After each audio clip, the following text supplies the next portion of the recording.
What's up, everybody? This is Ghana Songs TV. I'm Bright. Ro with you as always. And I'm Chineye.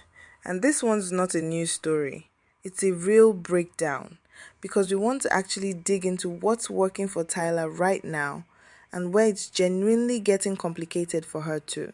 Let's start with the numbers because they are wild. Her sophomore album, A POP, dropped on July 24th, 14 tracks, and the streaming pace out the gate was massive. 4.82 million Spotify streams on day 1 alone. Day 2, 3.36 million. And by day 4, it was still pulling 2.89 million in a single day, which honestly tells you more than day 1 does, because day 1 is hype. Day 4 is whether people are actually staying with the album. It also landed a Billboard 200 debut of roughly 17,000 first week units. And that's on top of a catalog that's already carrying serious weight. Chanel from her first album is sitting near 400 million streams on Spotify by itself. So going into this analysis, the baseline is she's not chasing a moment. She's got real sustained numbers behind her. Right, and I think the streaming is actually the smaller part of the story. The bigger thing is what happened back in February. She won Best African Music Performance at the Grammys for Push to Start, and that's her second win in that exact category. First one was back in 2024 for Water. That makes her the first artist ever to win it twice. And she did it beating Burna Boy, beating a Davido and Omah Lay collab, beating Ayra Starr and Wizkid together. That's not a fluke. That's her being the Grammy voters' go-to name in a category stacked with actual Afrobeats heavyweights. And I think that's exactly what's working for her. She's not just competing as an Afrobeats artist. She's positioned herself as pop first with African roots, which is a different lane. You see it off the music too.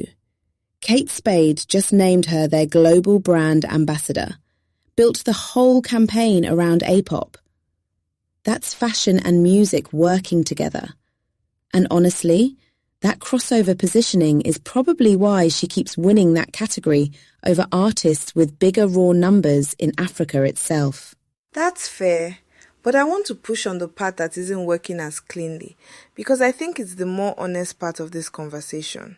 She just announced her A-Star Pop World Tour, 34 dates through Live Nation, opening in Paris in October, and it's a genuinely massive run through Europe and North America. But when you look at the African leg, it was only ever 3 stops to begin with: Lagos, Cape Town, Johannesburg.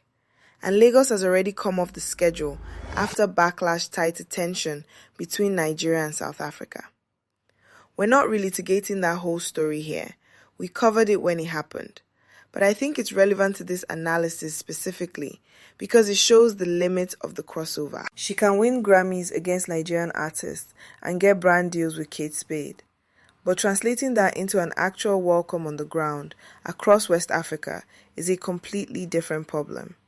And it's one that streaming numbers and awards don't fix. If I'm being honest, I think that's the real test for her next 12 months. Not whether the pop crossover keeps working internationally, because clearly it is, but whether she can build something that feels less like a South African export to the world and more like a genuine part of the wider African music conversation. That's a really fair way to put it. The global side of her strategy is firing on all cylinders. The regional side is the part still being written. And that's the conversation we actually want from you. So let us know in the comments. Do you think Tyla's crossover strategy is the blueprint, or is something getting lost along the way?